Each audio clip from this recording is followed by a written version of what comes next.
All right, everybody, welcome back. Welcome back to Tech Support Live. It's Friday, the best day of the week. If you're a returning viewer, you know what's going to happen today. But if you're not, welcome to the stream. This is going to be a stream where we answer all the questions that you give us in the chat about NETGEAR products, whether it is, supporting a product you already own or you're looking to buy a new one. We can give you suggestions. This is the dream team. So I am Alec. I'm an interactive media specialist here at NETGEAR, and I do a lot of web design and design for social media and community.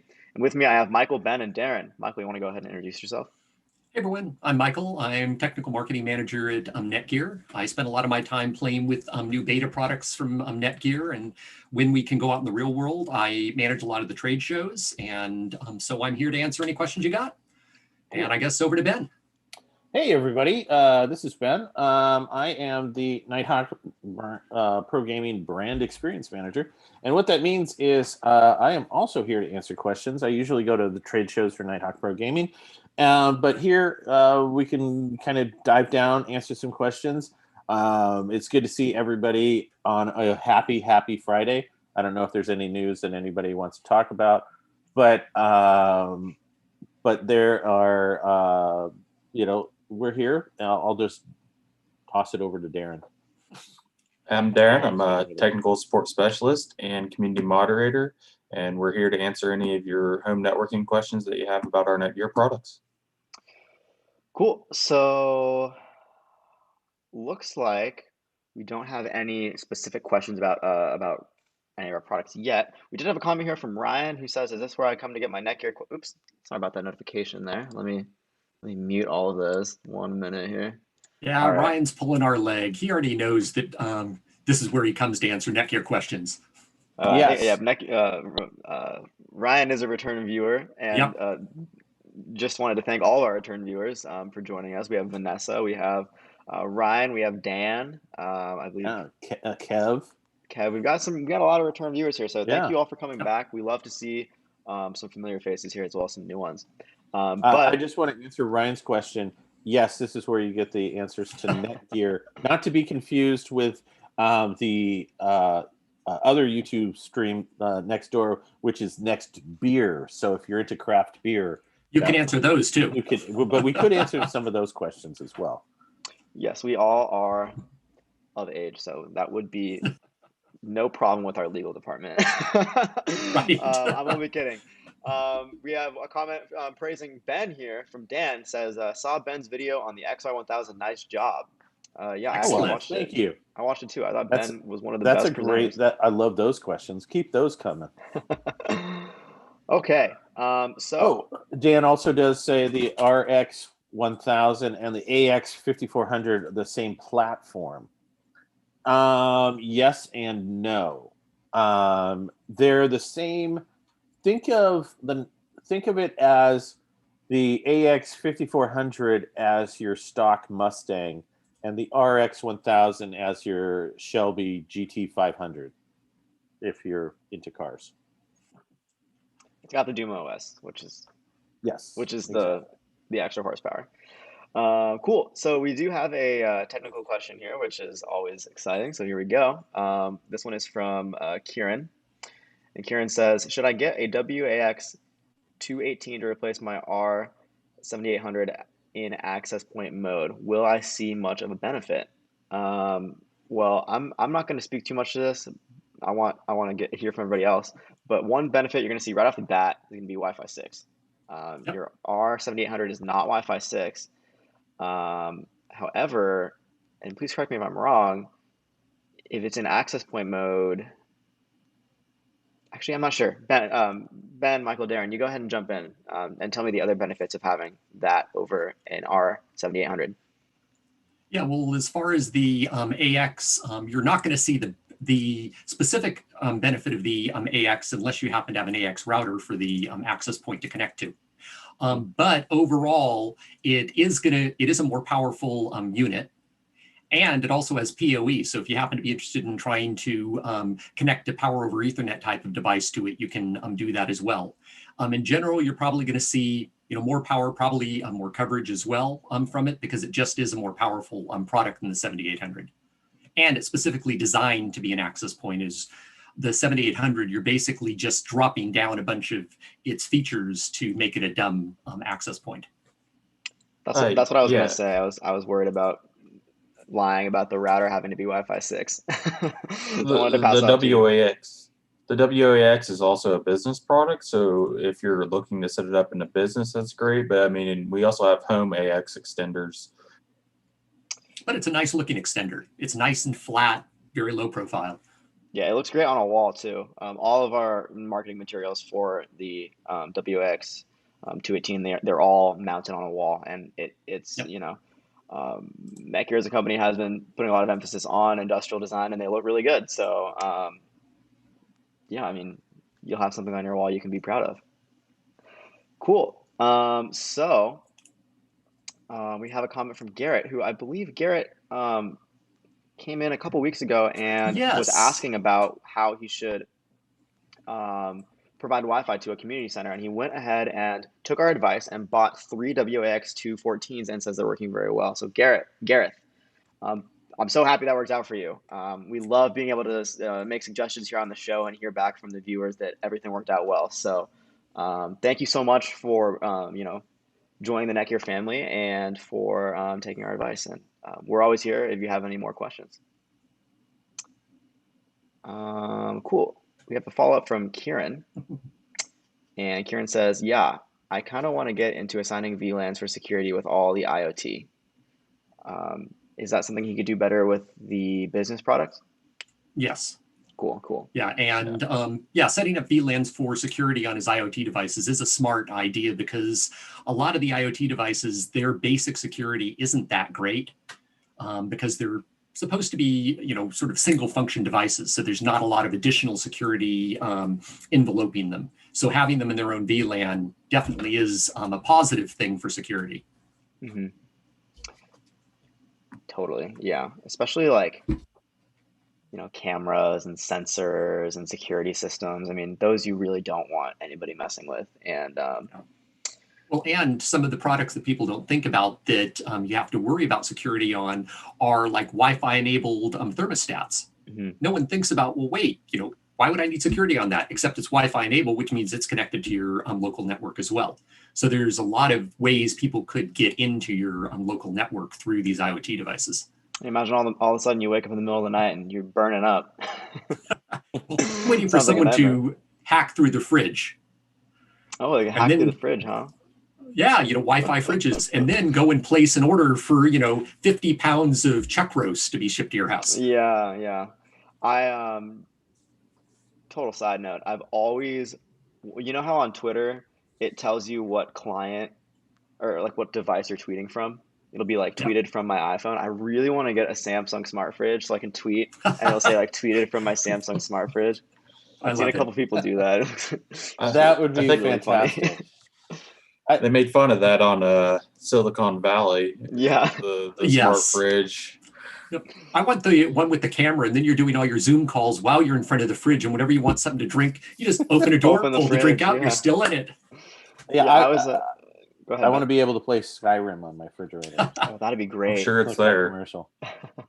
I was at Costco the other day. Shout out Costco. They have great NETGEAR displays there.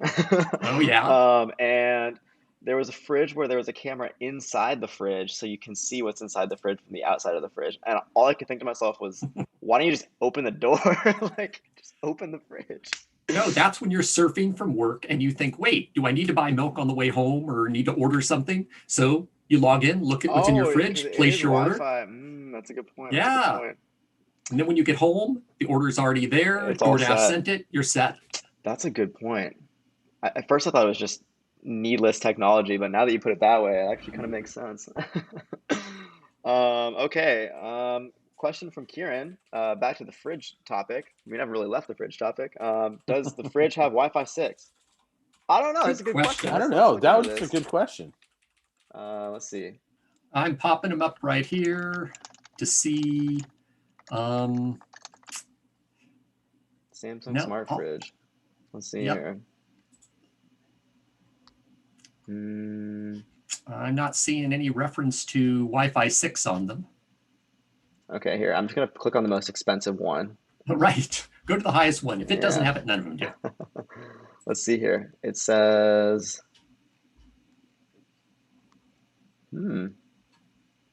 doesn't actually say. Nope. All of them just say that it has Wi-Fi enabled, and that's it. Yeah. I mean, I'm sure you're not really doing any 4K or 8K streaming on your fridge, so No. it probably doesn't require. Oh wait, I think I might have found it. Here we go.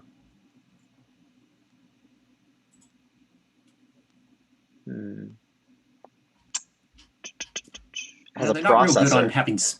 having spec sheets on them. Yeah, Dan just mentioned that most TVs don't have Wi-Fi 6 yet. That's yeah, true. which is really interesting because you can get a couple of 8K televisions out there, but that's a lot of bandwidth pushing.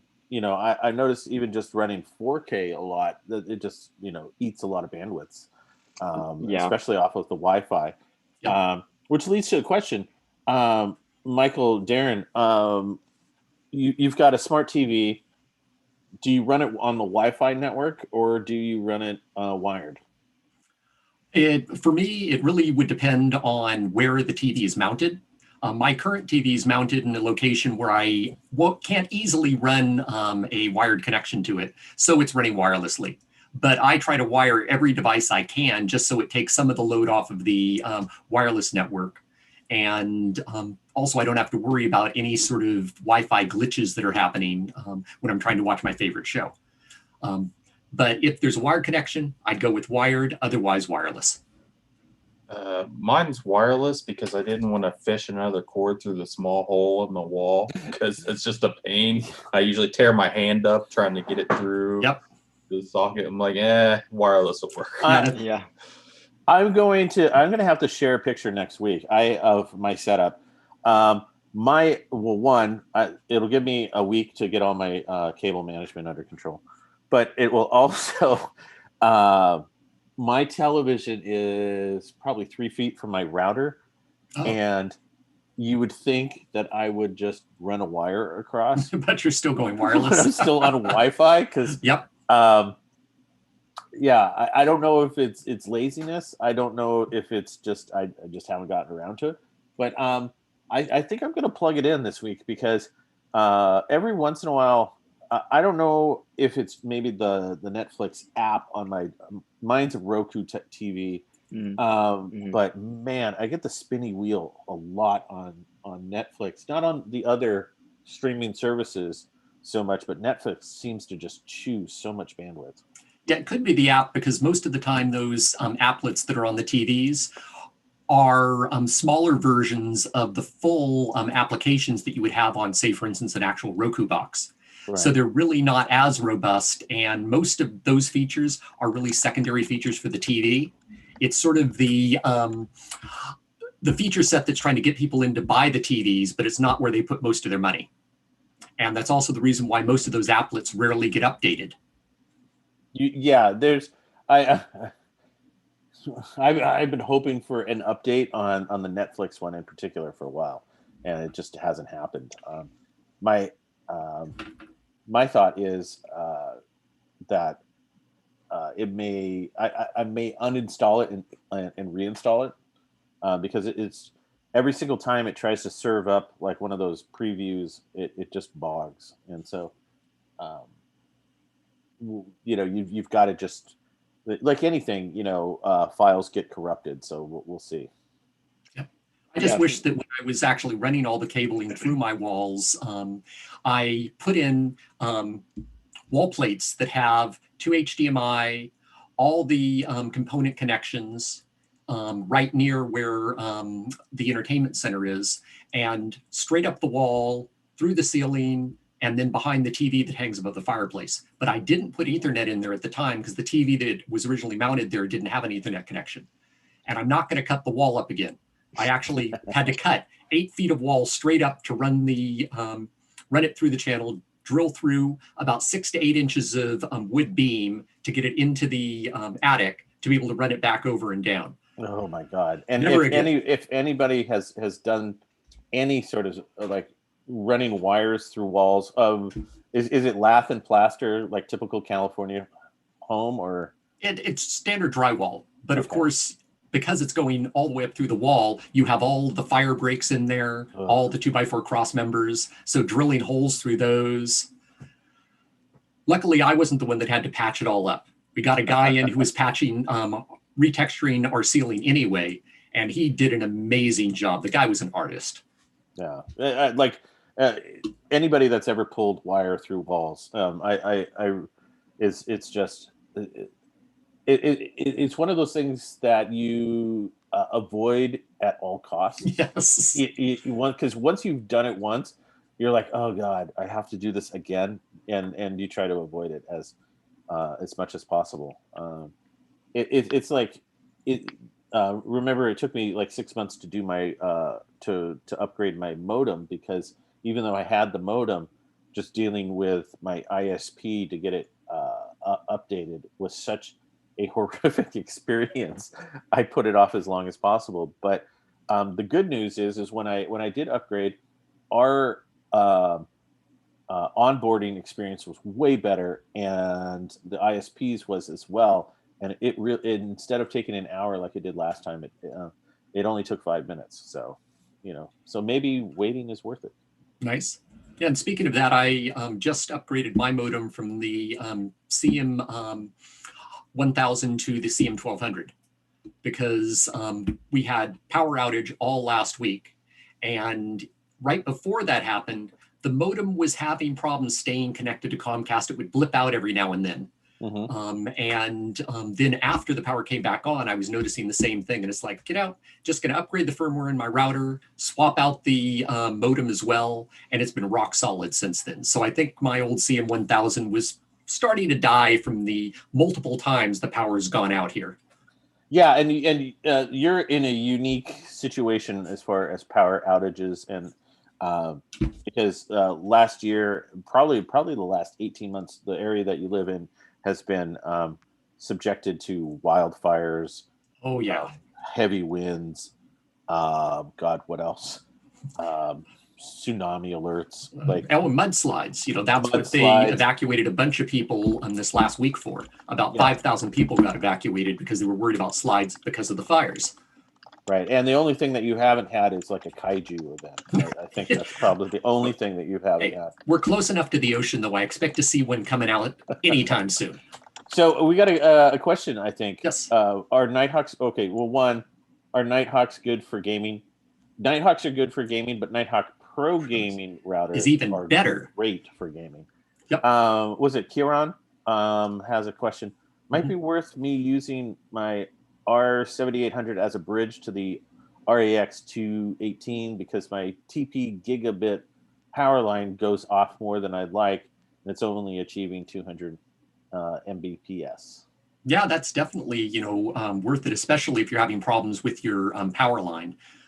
Normally, power lines pretty rock solid, but you have the problem of if you're on a different circuit, though if you're getting 200 off of it, then chances are you're on the same circuit, but also just the quality of wiring in your house, what else is plugged into the wiring, anything that's going to cause sort of interference can affect it. And yeah, give it a try, see what sort of results you're getting off of the R7800. Totally. Okay, we have another question here from Brendan. And Brendan asks, should a NETGEAR switch connected to a Nighthawk show as a wired device, or will it be invisible on the phone app as a connected device, as it's just a switch and not a smart device as such? So I'm not entirely sure about this one. I'm not sure if any of you guys have any experience with this situation. Because it's a dumb switch and it's a pass-through, Michael, I'm assuming that it wouldn't show up, only the end IPs would show up. Right, because the dumb switches aren't actually getting an IP address. Right. And only devices that get IP addresses should be showing up in the app or on your router if you log directly into the router. Now, I would have to double check the app to see whether or not they've written any code in there to say if it happens to be a unmanaged switch, but it's still getting an IP address, whether or not they just exclude those from the list. But normally, if any item gets an IP address on your network, it should show up in the list. Cool. Okay, so hopefully that answers your question. Let us know if you have any further questions. Next one comes from Mike, and Mike asks, I have a question about the NETGEAR M5 hotspot. When will it be available for the US market?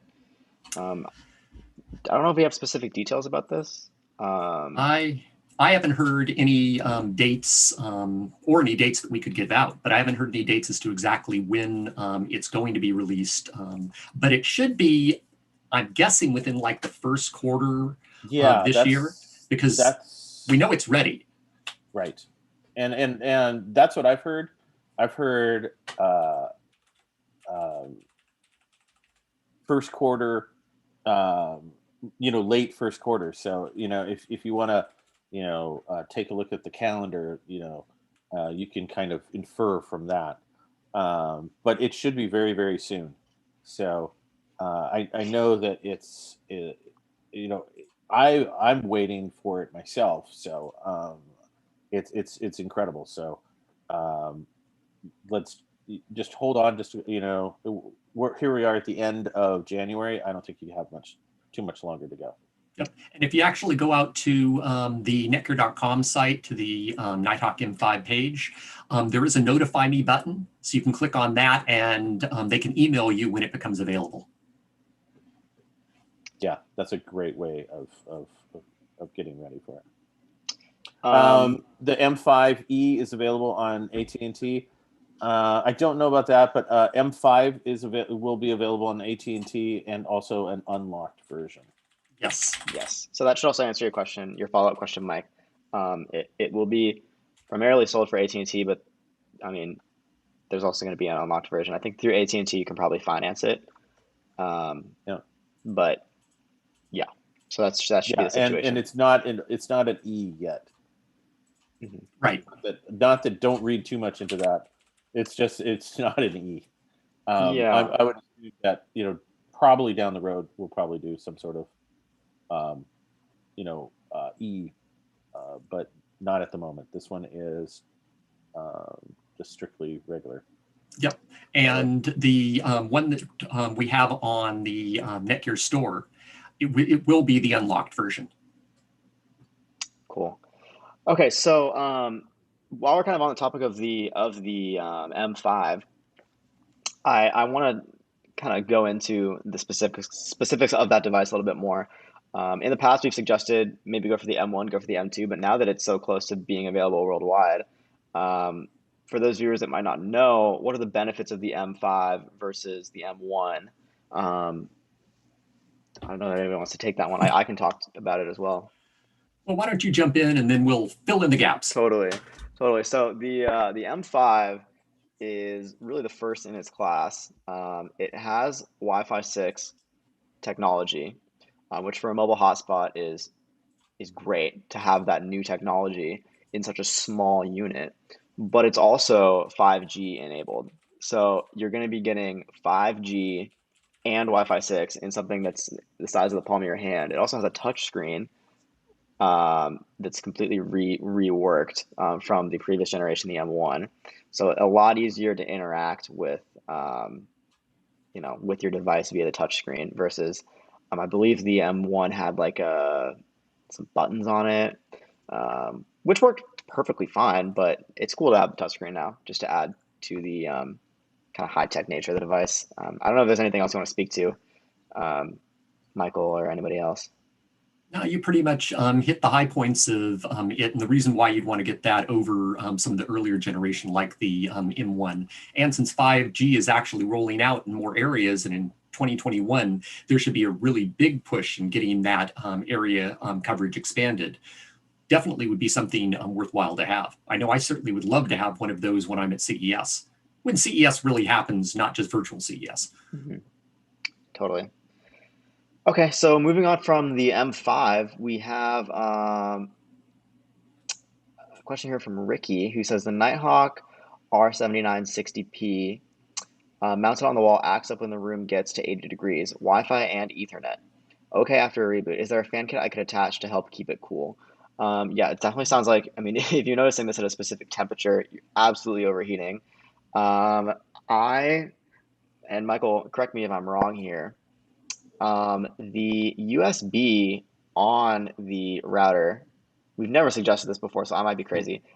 it can act as it's a powered USB, right? I don't believe so. I think It's that's not? strictly for Okay. data. Strictly for Yeah, data? Okay. yeah. I used to There, have an old router where Right. I plugged in a USB fan to it. I don't even think it was a NETGEAR router. It was like back when I was a little kid, and we used like a USB fan to cool it. So yeah. Actually, let me double check on that, because if that one supports, well, actually, if it supports USB hard drives, which it should, then it would have enough power, because that's the only way you're powering the USB hard drive. mhm. Potentially. And yeah, that would help. Another thing to make sure of is if you've got it mounted directly against the wall, try getting a couple of standoffs that it can be mounted to, so you get more airflow on the backside. Because even though it is designed to be, mounted, the more airflow, the better. And especially if you're having it go off when it's 80 degrees, then it's probably building up way too much heat between the wall and the back of the router. That's a good point. Definitely getting that airflow because the vents are on the bottom, right? So Yep. um, definitely having that airflow is important. Okay, let's see. Isaiah has a question about a NETGEAR router overheating as well. So hopefully you can take some of the advice that we just gave. Another thing to consider is not only do you need to have the vents, open to some extent on the bottom, but you also need airflow around the router. Otherwise, you're going to have it kind of surrounded by its own heat, right? If it's in a cabinet or on a shelf in a corner or something like that. So you do want to typically have it out in the open. Um, that's going to help a lot. And we give that suggestion to a lot of viewers. So give that a shot, Isaiah. That should definitely help out. Yep. And also one thing I was thinking about, normally when you're mounting your router on the wall, you want to mount it as high as possible so that it has the least amount of obstructions for its Wi-Fi signal. But obviously the higher up in the room, heat builds up. So it can be 80 degrees at the thermostat, and it could probably be 85 to 90 degrees up near the ceiling. Right. So another thing might be dropping it farther down the wall if using standoffs or trying to put a little USB fan in there to cool things off doesn't help. Bringing it down off of the wall a little bit if it's really high up, because it definitely will be hotter up there than farther. 80 degrees though, normally a router shouldn't have any problems with that. Its functional zone goes much higher. But if you're having problems with it, then those are a couple of things you can try. All right. Well, there you go. Give all those suggestions a shot. Should definitely help. But just to speak to the heat being at the ceiling, like in a two-story house, I definitely noticed the heat upstairs way more especially than I do downstairs. upstairs. Yeah, Oh yeah, it definitely rises. So don't have it mounted. If it's like right up against the ceiling, that definitely could be a problem. Yeah, and for Isaiah with the Nighthawk router getting hot, also one question would be, when you say it's getting hot, how hot is it actually getting? Because we've had people comment about our certain routers getting hot and worrying that the router was having problems, and it was actually operating completely within its temperature range and wasn't actually having any issues. They were just worried because when they touched it, they thought it was warmer than they thought it should be. Cool. Okay. Follow up from Mike P. How close for the M5? We are bound by law to not give away certain things. I can't give you a date, but our estimate is first quarter. So that's the best you're gonna get out of us, unfortunately. I don't even think we have a date, and so if we did, we couldn't and we're tell not you. promising But we don't even anything. have one. And we're We not cannot promising make anything. promises on the show, unfortunately. Just Okay. giving our best guesstimate. Yes. Vanessa Kitty asks, will the M5 work on Verizon's 4G LTE and 5G? And can you add two external antennas? I believe there are antenna ports on it. Yes. You could screw on some antennas to it, so you can increase the range by quite a bit by doing so. And yeah, the unlocked version should work with 4G LTE and 5G on Verizon. So yes to both, which is the best answer we can give. And I have tested a beta sample of it with an antenna attached to it. And yes, it definitely did increase the throughput on it. It wasn't that great of an increase, but then the signals that we have up here are pretty poor to begin with. So it still was a marked increase, but for most people, they'd look and say, that's not very fast. And it's like, yeah, but try it without it up here. Mm-hmm. Cellular's been horrible up here, especially in the past couple of months. Okay, let's see here. C Ago asks, rack-mounted cable modem with SFP plus and then has 2 praying hands. I think that's like asking us to make that. Yes. I've never heard of a Rack-mounted. rack-mounted cable modem, but that sounds cool. You might be able to just tape it to the side. Yeah, or you just have a shelf in your rack and you just put the cable modem on the rack. Now with the SFP Plus, I don't know if you're going to be seeing that on the cable modems. But no, I've seen some wiring closets where they've got a modem in there and they just have a shelf on it and they've got the modem sitting on the shelf. Fortunately, I feel like a rack-mounted cable modem would just be, half of it would just be empty space. Yeah, I wouldn't want something that would be that big. You'd have this teeny tiny little motherboard inside and then about 2 feet of space. Yeah, it'd be a little empty in there. You'd pick it up and it'd feel super light. Okay, let's see here. Question from Ricky B. Should I get some sky hooks and mount it in the middle of the room, 1 foot off the floor? Absolutely. That could be an art piece if you. And you can use it as a pinata too. Right. You could take like a little. You can make like a little stand with like a little title on it and have it be like an art piece. I think that'd be really nice. Okay, let's see here. And that's an excuse to get a 3D printer. Then you can make your little. That is true. Yeah. And then you could be in the Michael Club with your 3D printer. Obviously, Michael has a 3D printer. It's an interesting ask on the temperature gauge. A lot of people have been asked about having a couple of gauges on the front of on the Nighthawk Pro Gaming on the front of the gaming router where it shows temperature and connection speeds. That's an interesting innovation. So I don't know. What do you guys think about that? Well, I'd like it, but I know that as far as from manufacturing perspective, it's all down to the cost. It is, and having a nice LED screen does raise the price of it. Yes, it does. If anybody has been in the market for a treadmill lately, the difference between your 7-inch screen on your treadmill and your 32-inch screen on your treadmill is a cool $2,000. So yeah. So yeah, there until those prices come down as far as on the manufacturing side, it's still I don't think it's feasible, but it's a good wish. Totally. Let's see. Ricky B says, I have a 3D printer and that's what makes the room hot. Ricky, a suggestion from my little experience with 3D printers, and I'm sure Michael will have much more to say about this. You should build a little enclosure around it because actually having the heat around the 3D printer is going to help you with adhesion. So, and that would keep all the heat closed into a little box. So my roommate has one and he built an enclosure around it and better adhesion, and it doesn't make the rest of the room hot. So just like you could just get like some foam core boards and just build a little enclosure around it. Just make sure you have some ventilation because you don't want the heat to build up too much. But yeah, for adhesion purposes especially, you having a constant temperature inside makes a big difference. And depending on the type of materials that you use, the only ones that mine will do are PLA, and it likes to have a nice even temperature inside. And mine, of course, is enclosed, so that makes it good too. Cool. Okay, so the next question we have here is from Chris Chapin. And Chris asks, different temperature question. Any problem with putting the Orbi 750 satellite in my unheated shed? Temperatures get down to the teens at night. Oh gosh, I want to say no. Well, we do make an outdoor Orbi. Yeah, I would put the outdoor Orbi there. That thing's hardened. Like and it's designed for rain, sleet, snow, shine.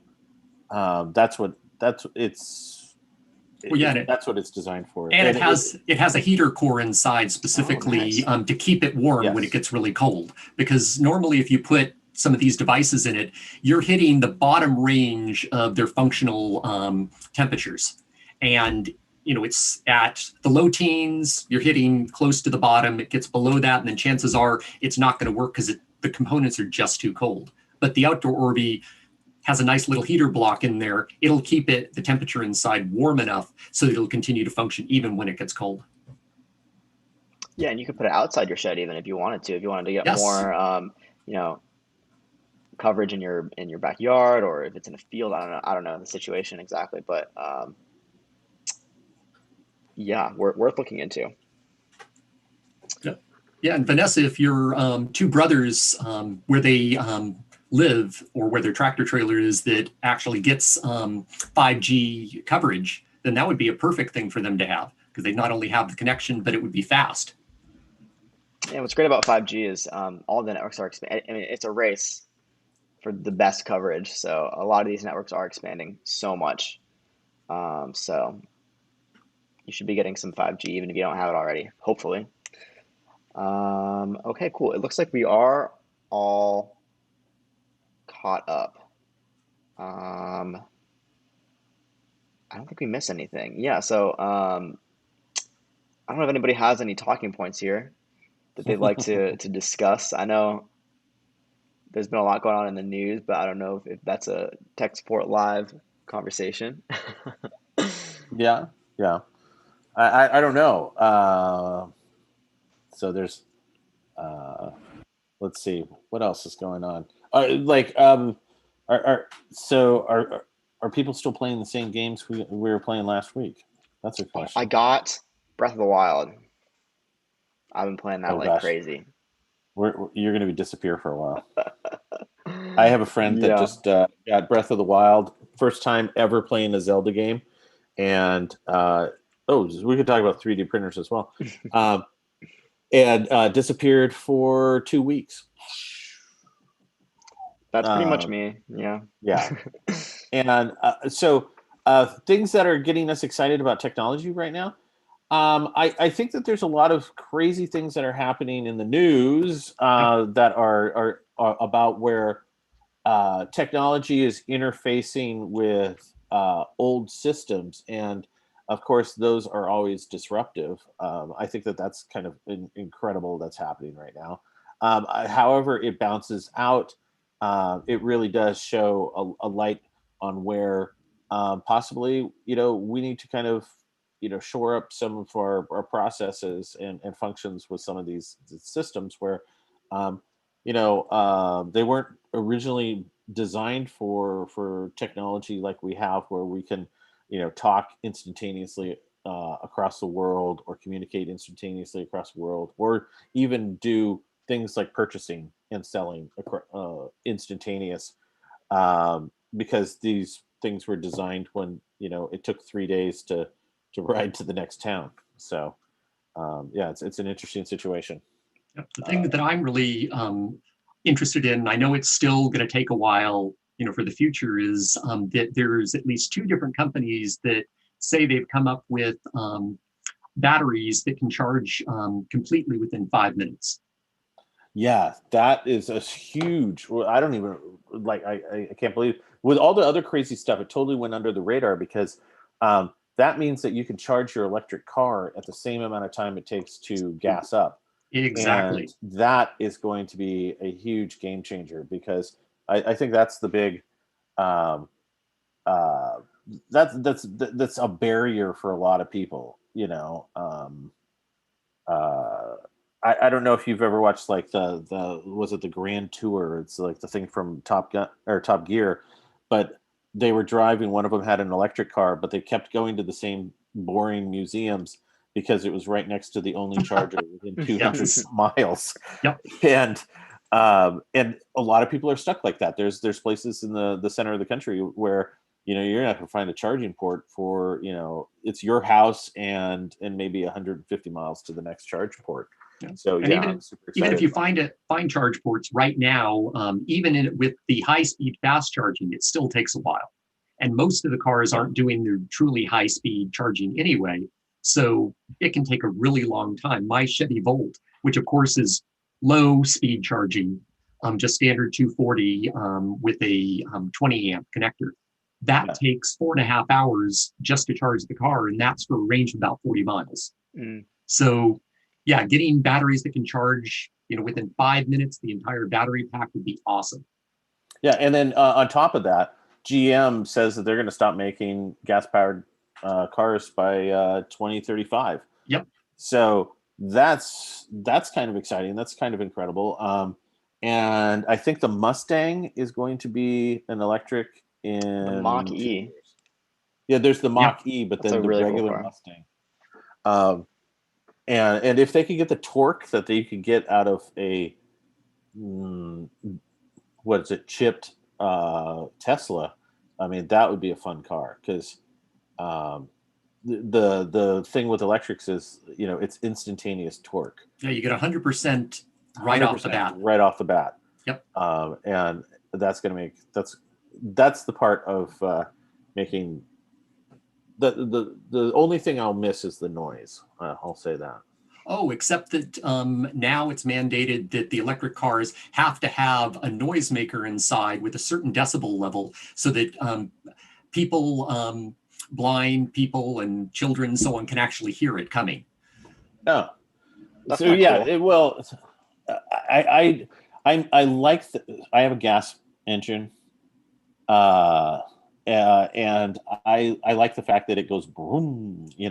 People will be modding that. You'll be able to have all the sound effects you want. 'Cause Sound of the Millennium Falcon coming by, whatever you need. So that would actually be cool, because I don't want to get stuck with a car that sounds like the Jetsons car. I don't want to be like going to the grocery store, and that's the only thing that hasn't gotten me into electric yet. But Ben, I saw Elon said that the next Tesla they're working on will be able to play Cyberpunk in the car. That's Yep. true as well. So it will drive me to the grocery store, and I can finish out a mission at the same At the same There you time. go. which is pretty incredible. You sounded guilty when you admitted you have a gas. Oh God, no! I like manual transmissions. I'll just say that. Oh, absolutely. I feel like if you're in an automatic, you're riding, you're not driving, and so I've always had manual transmissions, with the exception of my 1971 Charger and my 1973 Sebring. So, and those were cars that I had back in the day. Now I can't really work on my car because it's all computerized.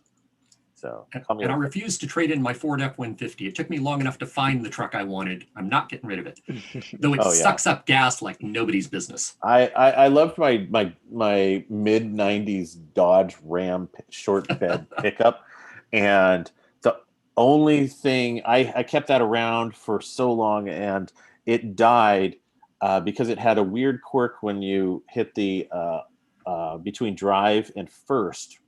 So if you didn't pay attention, it looked like you were in drive, but you were in first. Oh yeah. And somebody borrowed it and drove on the highway in first and blew the engine. It is like, why was the car making really high noises? It's like, oh. So anyway, is NETGEAR selling mobile routers to car manufacturers? No, but we should. We should. That's a great question. Or more importantly, it needs to be designed into the car itself. Yes, and I think that's a question that is, duh. Maybe we should suggest that.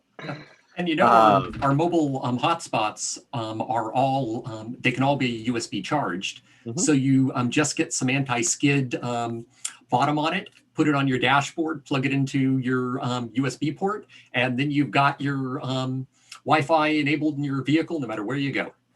Yeah, just throw it in the glove box.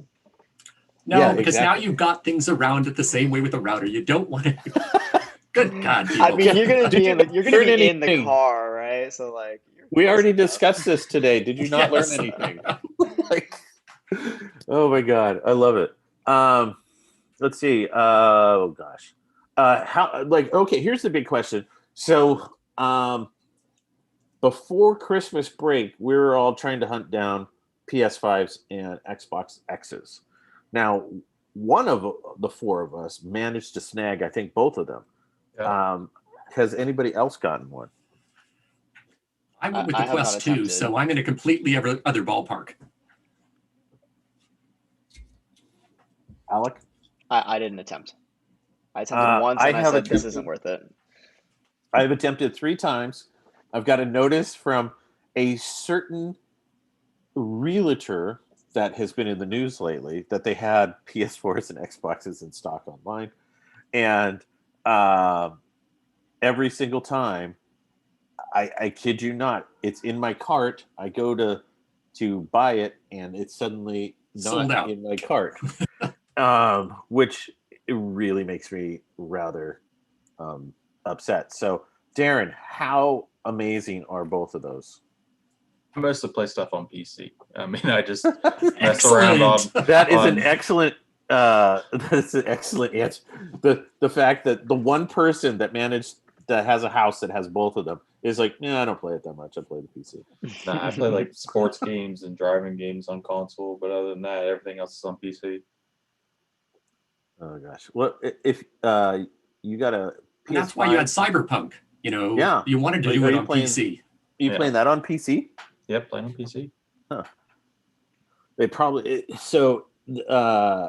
runs smoother than it does on my Xbox because you're probably 1 or 2 patches ahead of me. So Nope. To answer Mike's question, got them both on pre-order at MSRP from Best Buy. Nice. There you go.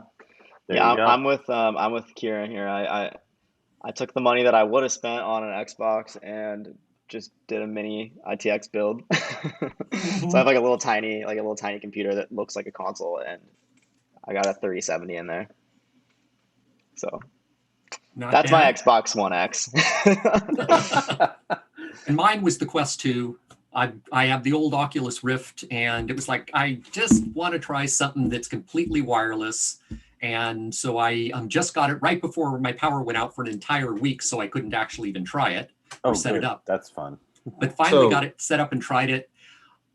I definitely love it. It's sharper than my old Rift. The visual angle's a little bit narrower. But other than that, you just have a lot more freedom. It's nice and fast, and I've side-loaded it so I can wirelessly run my other VR games from Steam directly to it without a cable. I Okay. just really want to comment on Vanessa Kitty. I agree with Christine. Is there anything that you can't do? I'm just amazed, and it's awesome that you're here with us in the audience. But yeah, every single week we learn something else, and I almost think that it's almost getting to the point where we're gonna have to like come up with some sort of technology tinkering welding thing that you can't do. If we can find that, I think that we need to go back on something here and talk about it. Yes. Me and Christine have been discussing in chat back and forth. The guy that had the Orbi Wi-Fi 6, and we said Yes. to put an outdoor Orbi.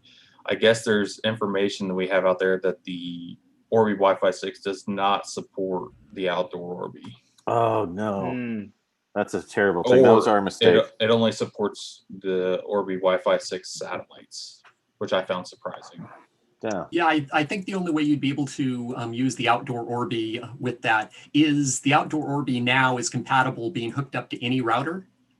And so it could still be connected up to it, but I don't think that it would be part of the Wi-Fi 6 mesh that the Wi-Fi 6 Orbis have, because we still haven't added code where Orbi Wi-Fi 5s will play with Orbi Wi-Fi 6s. But if it treats the Wi-Fi 6 router, Orbi router, as just a regular router, you should be able to connect it up to that. Interesting. Yep. Oh, it looks like there's an article that just got linked, so hopefully that can give you a little more context here. Excellent. Someone's already written about it. Excuse me, sorry about the yawn. I'm still Whoa. engaged, I assure you. Yeah. Okay, well, we talked about consoles. We talked Yeah. about 3D printing. Yeah. We're out of topics here. I don't know. I want to know about this bench swing that Vanessa Kitty has on 6x6 posts around a fire pit in a hexagonal shape. Is that something that you actually have? And do you swing into the fire? That sounds a little dangerous. It does. Living life Well, on the edge. as I like to say, safety third. Right. Until your little toes get burned, it's fine. Yeah. Fire bricks after taxes. After Oh. taxes. Finishing off a wood fire. Oh, wood fire brick oven. Mm. Oh man, that all immediately conjures up pizza stone and outdoor pizza. There's a lot of those outdoor pizza oven companies now. It's like kind of a trend, I feel like. Yeah, it has been. I did think of a topic though. This has been the weirdest one. This is because not a lot of like technical questions, but we've answered a lot of mysteries of the universe. You know. One thing we haven't discussed yet is the plaid Teslas. Have you guys heard of that? Plaid Teslas? So there's no longer going to be a performance model. There's not going to be any more P100 and so on and so forth. It's going to be the plaid model. Okay. Which is kind of an interesting title. But the plaid Model S, it's going to be I think $114,000. It has like 400 mere pocket change. Yeah, just quick. Yeah, nothing pretty much. 200 miles an hour and 520-mile range. Yeah, but I think what's craziest is it's claiming a 9-second quarter mile and a 1.99060. So and that guaranteed that you'll get 10 tickets in your first week. Yeah. Oh yeah. Yeah. The thing is that all that torque and all that horsepower immediately goes to the engine, or goes to the wheels. So it's saying that the powertrain does 390 miles and a plus, and that the Plaid Plus goes 520, and that one's at 139,000. The low range is like 80,000 with a 420 driving range. But all of them can do 60 under 2. That's incredible. Yeah. Like, even my Volt, there you can switch between the modes that the Volt has, and when you pop it into performance mode, then it turns off some of the limiters on it so that it acts more like just a regular gas type car where you accelerate a little bit slower. And yeah, once you put it in that and you push it to the floor, that thing really jumps ahead fast. Yeah, my roommate actually has a Volt, and I've gotten to use it a couple times. It's pretty cool. It's a fun car. Yeah. So Mike P asked if there's a chance that a prototype M5 will be left out in a bar, like the prototype iPhone 4 back in 2010. Absolutely impossible for us. We are operating, one, under lockdown rules here in California, and two, up until I think it might have been a night or so ago, we can't go out to the bars in California. We can't go out to restaurants or whatnot. So it is literally impossible for us to have any sort of mistakes like that with the M5. But if our beer hall hadn't have burnt down in town a couple years ago, maybe one could have accidentally been left at the Boulder Creek Brewery, and I don't know how it got there. Yeah, certainly wouldn't have been Michael that left it there. Absolutely, absolutely not. I wiped it all down, no fingerprints. It's fine. It wasn't Michael. It's definitely not. But yeah. But that's a great question. Yeah. And also a really good wish. So harsh times, guys. Well, it's been I hate to say unprecedented, but it has been an unprecedented year. And with that, like I said, we are coming up to the 1-year anniversary of this show, and I think that we should do something cool. And the 25th anniversary of NETGEAR was just a few weeks ago. It was. So we've got a couple things to celebrate. Yeah. And with that, we're just... Yeah, but you do know the 1-year anniversary of this show means that we've actually been in COVID lockdown for an entire year, yeah. Oh, yeah. Yeah, I remember the show, like, it just kind of first came about as a way for us to not just kind of fall into radio silence as a company. And we expected to do it. Well, I remember proposing it with Angela, actually. We thought, let's just do it for like a couple months. We're not going to be in lockdown that long, and here we are still doing it. And I remember we first had talks about it because it was going to be Darren for an hour with Ask a Support for NPG, and then it blossomed into this show, which is really cool because it would have been an hour of Darren answering questions. Yeah, I remember like back in the office, me and Ben did it a couple times it was just NPG, I remember. Yep. So yeah, I remember. And I have a comment that I have to respond to Vanessa about the backyard trebuchets. Absolutely a lot of fun. But just for you, when I was growing up, I had a friend that loved playing with Estes rockets, and he loved putting an egg as the payload on the top. So he'd fire it up. When it popped the payload off goes an egg, egging in the housing complex that was a couple of blocks away. It was a little crazy, but it was a lot of fun. That's hilarious. Yeah. Mike P just coming out with the questions, which is awesome. You guys live in different parts of California, right? Well, we kind of all are around the Bay Area at the moment. But what's everybody's situation with internet providers and speeds? Oh yeah, Darren's in Southern. So Darren, you want to kick that off? What kind of speed are you getting? And if you want to share who your ISP provider is, go ahead. A gig up, a gig down from AT&T. So are you doing the fiber, AT&T fiber? Yep. And you're liking that? Oh yeah. Between me and my two other roommates, we have tons of devices, never see slowdowns.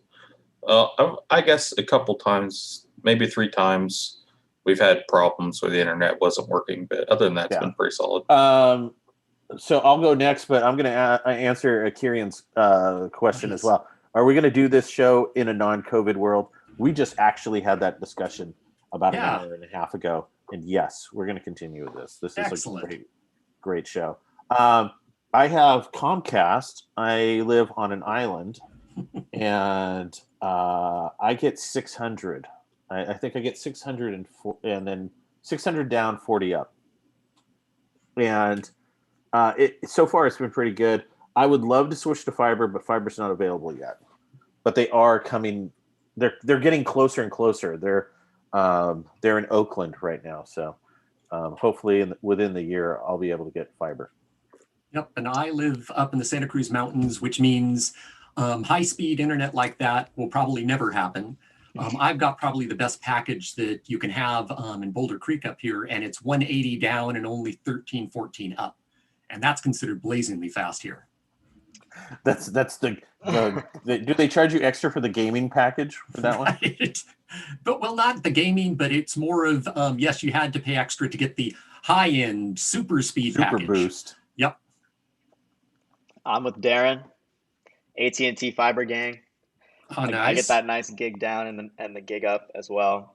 I just switched actually, which has been great. I was on Xfinity, and they put a limiter on our data, and it cost me like $20 a month more to switch to a gigabyte versus 200 megabytes and unlimited data. So it was kind of a no-brainer. Plus, I get HBO Max, so now I can watch Game of Thrones, which I've never seen before.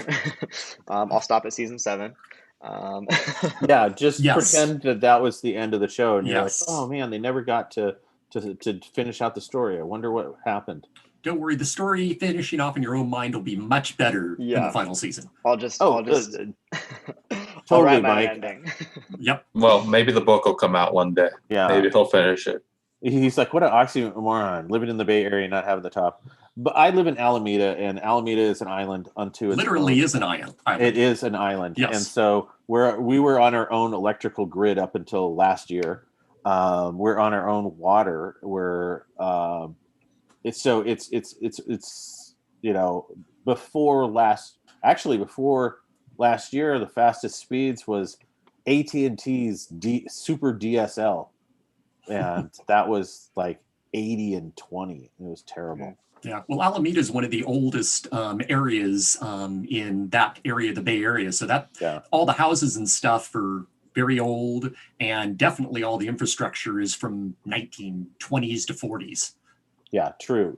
And it's I wish I had faster speeds. I really do, but it's okay. I'm doing better at 600. 600 is like light years faster than DSL. Yep. Yes, absolutely. the Where the nuclear nuclear bases. vessels are. Yes, I exactly. say that all the time. Yep. That's funny. And I'm actually, I'm not too far from the Wasp, so, which is parked here. All right, everyone. Well, it looks like that's our hour. So thanks Wow. everybody who joined us. Wow. And if we Thank you. missed your question or you didn't get a chance to ask it, come back next Friday. We'll be here with Angelo and the crew. And make sure to like us. Yes, give us a Give like. us thumbs up. Give us Really a like. appreciate it. And it helps the show a great deal, more than you'd expect. The algorithm just loves those likes. So definitely give us some of those likes. Yeah, if there's 18 of you guys watching right now, if we get 5 of you, just hit the like. That would be awesome. So Definitely. But yes, thank you, everybody. Have a great weekend. Be safe. Yep. And we'll see you guys next week. Absolutely. All right. Take care, everyone. Bye-bye. See everyone later. All right.